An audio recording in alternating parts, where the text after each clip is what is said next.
Ko te rei hitahirau rima te kauma rua ngā tama te kauma ono tau me raro iho, te pakeke, taki ono rua rau rima te kau mita, te takere semi, 1 of 2 kei te aratua tahi, Hamilton Boys High School kei te aratua rua, Rotorua Boys High School kei te aratua toru, te wharikura o te rau aroha, kei te aratua wha, Whakatane High School kei te aratua rima, Wakatipu High School, kei te aratua ono te kurukapapa Māori o te Waiu o Ngāti Porou, kei te aratua whitu, Opononi Area School, Tai Wānanga, te kura o Koko Huia, me Gisborne Boys High School kei te aratua ngahuru.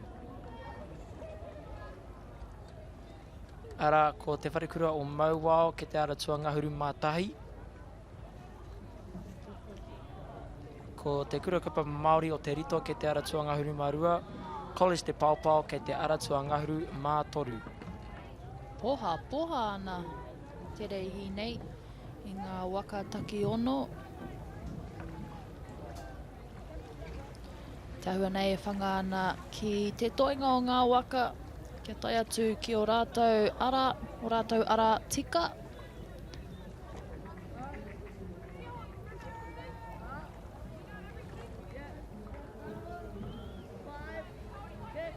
Taku mōhio ko te ara tua ono, te ara e tere rawa ana te wā. Engari kua tū te haki mā.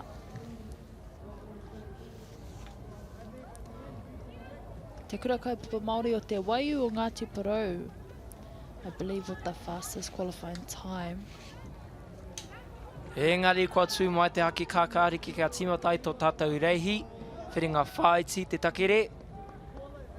Kei waho rā, kei roto nei, te aratua toru, te wharekura o te rau aroha. College te Paupau, kei waho rā i te aratua ngahuru mā toru, e hukere ana i tō rātou ara. Putarāno tō rātou ihu, wawe hoki. Ko te pakanga pēa mo te tūranga tuarua.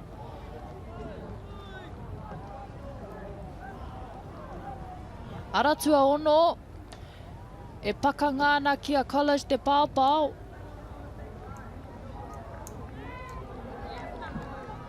E muri hoki a rātou te aratua iwa.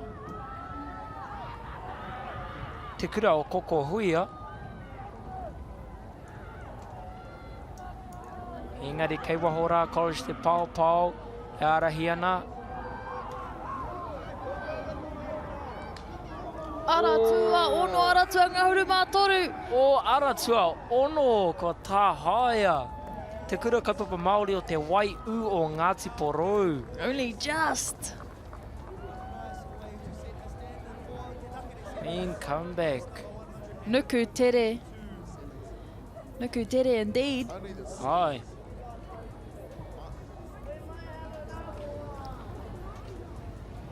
Kura kaupapa Māori o te Waiu o Ngāti Porou. Nuku tere te ingoa tō rātou kapa.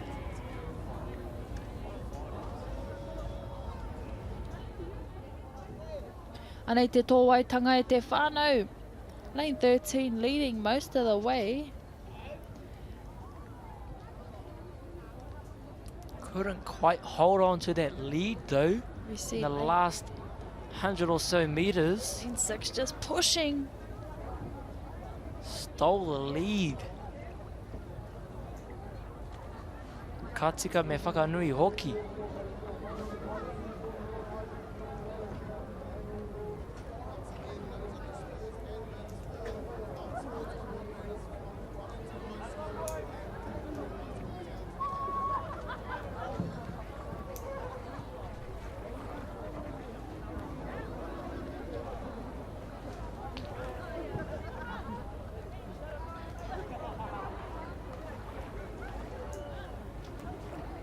Anei ngā whakaputanga āwa, te kura kaupapa Māori o Ngāti Porou, tahi miniti whitu he kona, College te Paupau, tahi miniti waru he kona, Wakatipu, ngā tāne matakauri, tahi miniti te kau he kona.